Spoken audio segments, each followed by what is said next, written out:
بسم اللہ الرحمن الرحیم۔ السلام علیکم۔ روزانہ واقعات سننے کے لیے اس چینل کو سبسکرائب کریں۔ ایک روایت میں ہے کہ ایک صحابی رضی اللہ عنہ نے جنگ احد کے دن اللہ کے رسول صلی اللہ علیہ وسلم سے دریافت کیا کہ اگر میں اللہ کی راہ میں قتل کیا جاؤں تو میں کہاں رہوں گا؟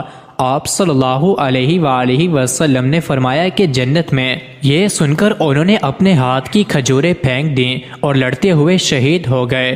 جنگ احد شوال سن 3 ہجری میں جب خالد بن ولید جو اس وقت تک مسلمان نہیں ہوئے تھے نے پیچھے سے مسلمانوں پر حملہ کر دیا اور کفار و مسلمان آپس میں برسرے پیکار ہو گئے تو کچھ لوگ تو میدان جنگ سے نکل بھاگے اور کچھ لوگ ہوش و حواس کھو بیٹھے۔ اسی دوران حضرت مصعب بن عمیر رضی اللہ عنہ شہید کر دیے گئے تو دشمن نے یہ افواہ پھیلا دی کہ نعوذ باللہ محمد صلی اللہ علیہ وسلم قتل کر دیے گئے ہیں، جس سے مسلمانوں کا رہا سہا ہوش بھی جاتا رہا۔ اکثر لوگوں کے حوصلے ٹوٹ گئے، بعض لوگوں نے لڑائی سے ہاتھ روک لیا اور مایوس ہو کر ہتھیار پھینک دیے۔ کچھ لوگوں نے سوچا کہ رئیس المنافقین عبداللہ بن ابی سے مل کر کہا جائے کہ وہ ابو سفیان سے ان کے لیے امان طلب کر دے۔ چند لمحے بعد ان کے پاس سے حضرت انس بن نضر رضی اللہ عنہ کا گزر ہوا۔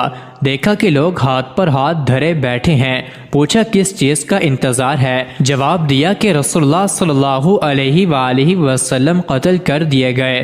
حضرت انس بن نضر رضی اللہ عنہ نے کہا تو اب آپ صلی اللہ علیہ وآلہ وسلم کے بعد تم لوگ زندہ رہ کر کیا کرو گے؟ اٹھو اور جس چیز پر رسول اللہ صلی اللہ علیہ وسلم نے جان دی اسی پر تم بھی جان دے دو۔ اس کے بعد کہا اے اللہ، ان لوگوں نے یعنی مسلمانوں نے جو کچھ کہا ہے اسی پر میں تیرے حضور معذرت کرتا ہوں، اور انہوں نے مشرکین نے جو کچھ کیا ہے اس سے برات اختیار کرتا ہوں۔ یہ کہہ کر آگے بڑھے۔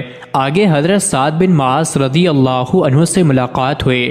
انہوں نے دریافت کیا ابو عمر کہاں جا رہے ہو؟ حضرت انس رضی اللہ عنہ نے جواب دیا آہاں جنت کی خوشبو کا کیا کہنا، اے سعد میں اسے احد کے پرے محسوس کر رہا ہوں۔ اس کے بعد وہ آگے بڑھے اور مشرکین سے لڑتے ہوئے شہید ہو گئے۔ حضرت زید بن ثابت رضی اللہ عنہ کا بیان ہے کہ احد کے روز رسول اللہ صلی اللہ علیہ وآلہ وسلم نے مجھے بھیجا کہ میں حضرت سعد بن ربیع رضی اللہ عنہ کو تلاش کروں، اور فرمایا کہ اگر وہ دکھائی پڑ جائیں تو انہیں میرا سلام کہنا اور کہنا کہ رسول اللہ صلی اللہ علیہ وآلہ وسلم دریافت کر رہے ہیں کہ تم اپنے آپ کو کیسا پا رہے ہو۔ حضرت زید رضی اللہ عنہ کہتے ہیں کہ میں مقتولین کے درمیان چکر لگاتے ہوئے ان کے پاس پہنچا تو وہ آخری سانس لے رہے تھے۔ انہیں نیزے، تلوار اور تیر کے 70 سے زیادہ زخم آئے تھے۔ میں نے کہا اے سعد، اللہ کے رسول صلی اللہ علیہ وآلہ وسلم آپ کو سلام کہتے ہیں اور دریافت فرما رہے ہیں کہ مجھے بتاؤ اپنے آپ کو کیسا پا رہے ہو؟ انہوں نے کہا رسول اللہ صلی اللہ علیہ وآلہ وسلم کو سلام۔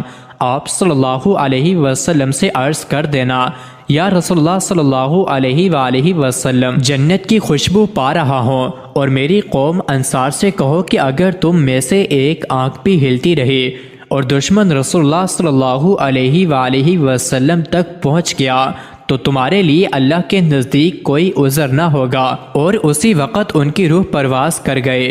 حضرت عطا بن ابی رباح رضی اللہ عنہ سے روایت ہے کہ انہوں نے کہا کہ حضرت عبداللہ بن عباس رضی اللہ عنہ نے مجھ سے فرمایا کیا میں تمہیں ایک جنتی عورت نہ دکھاؤں؟ انہوں نے کہا کہ کیوں نہیں؟ کہا کہ یہ کالی عورت اللہ کے رسول صلی اللہ علیہ وسلم کے پاس آئی اور کہنے لگی مجھے مرگی کا دورہ پڑتا ہے جس کی وجہ سے میں بے پردہ ہو جاتی ہوں، آپ صلی اللہ علیہ وآلہ وسلم سے میرے لیے دعا کیجیے۔ آپ صلی اللہ علیہ وآلہ وسلم نے فرمایا کہ اگر تم چاہو تو صبر کرو، بدلے میں تمہارے لیے جنت ہے، اور اگر چاہو تو میں اللہ تعالیٰ سے دعا کروں کہ وہ تمہیں اس بیماری سے عافیت دے۔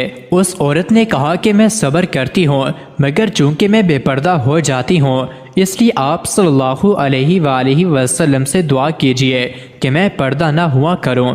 چنانچہ اللہ کے رسول صلی اللہ علیہ وآلہ وسلم نے اس کے لیے دعا فرما دی۔ مزید ایسے ہی ویڈیوز کے لیے چینل کو ضرور سبسکرائب کریں۔